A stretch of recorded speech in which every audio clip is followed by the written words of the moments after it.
দেশটা যাতে এবার ভালো হয়, কোরআনের যে কোরআন পড়তেছেন এই কোরআনের রাত যাতে কায়েম হয় ইনশাআল্লাহ। ভালো থাকবেন ইনশাআল্লাহ। সালাম আলাইকুম ভাই, কেমন আছেন? দেশটা যাতে এবার ভালো হয়, পরিবর্তন হয়, ঘরের সবাইকে বলে দেবেন। তোমরা ও তোমার সাথে দেখা হয়েছে, দেশটা যাতে এবার ভালো হয়। ভালো আছেন? তো জি জি হ্যাঁ, আমাদের পাশের এলাকার উনি। আপনি চিনবেন, আপনাদের সাথে একটা কর্মী আছে রুবেল, বিএম রুবেল। ও হলো পাইলট স্কুলে, আমিও পাইলট স্কুলে। আমি রুবেল চিনছেন না? হ্যাঁ, আপনার কথা প্রায় শুনি। আপনাদের টিচার কয়জন?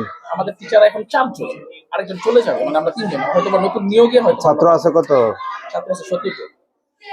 ও, অনেক কম দেখি। কমে গেছে, আশেপাশে কিন্ডারগার্টেন হয়ে গেছে, মাদ্রাসা হয়ে গেছে, টিচারও কমে গেছে। আমরা তো খুব সংকটের মধ্যে আছি। খুবই অবস্থা। যে আজকে মিটিং চলতেছে, মিটিং এর মধ্যে যেমন ম্যাডাম হেড টিচার চলে গেছে, আরেকজন গেছে হলো কারাইনগর গেছে, এইরকম হয়ে গেছে।